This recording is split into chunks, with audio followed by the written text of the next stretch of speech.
welcome, Diana. Thanks for having you here. Thanks for having me. Introduce yourself a little bit to me and tell me about your role. Sure. So just recently I switched into a role. I'm a technical program manager at Shopify. I deal with a lot of the authentication services for our merchants and for our employees. So we're currently working on a lot of those systems. I also deal with awareness advocacy at the company, now more related externally than internally, but just finding creative ways to motivate people to be more secure in ways that fit our culture at Shopify. And your talk yesterday was about leading the charge to security behavior change. Why is it so hard to get people to follow best practices when it comes to security issues? I say this to everyone and everyone laughs because they think it's my tagline now. Security isn't sexy, right? So I think that something that really holds people back is it's complex.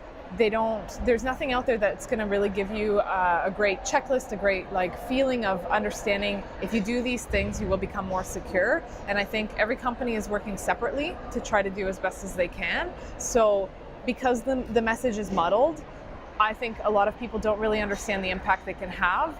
And if we had more of a general kind of guideline to it, it might make people understand the why better.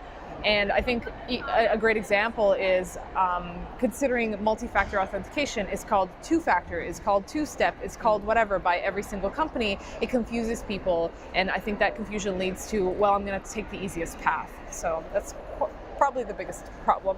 Yeah. Yeah. And what's the biggest thing businesses get wrong when it comes to improving security? That one's tough because it's really deciding on the type of business that you're dealing with. So businesses that are sort of really established, they've been around for several years, they're very much of the mentality that if I lock things down, then I will prevent bad things from happening, right? But what happens there is that you're not trusting your employees to do the right thing. You're not trusting them to make active decisions, and you're not giving them the tools that they need to succeed in protecting themselves. So locking things down will limit certain things, but for example, your employees will still get emails, and if education isn't given to them, they'll still click the phishing emails, they'll still get malware and all these kinds of things, where I think we need to start thinking more along the lines of how human beings think about these problems, rather than if I lock these down, it's never going to be a problem again, which has never been the case. So that's, I think, fundamentally, I think businesses that are very established keep doing that. Smaller businesses, I think this is becoming a little bit more common to think about culture. So, yeah.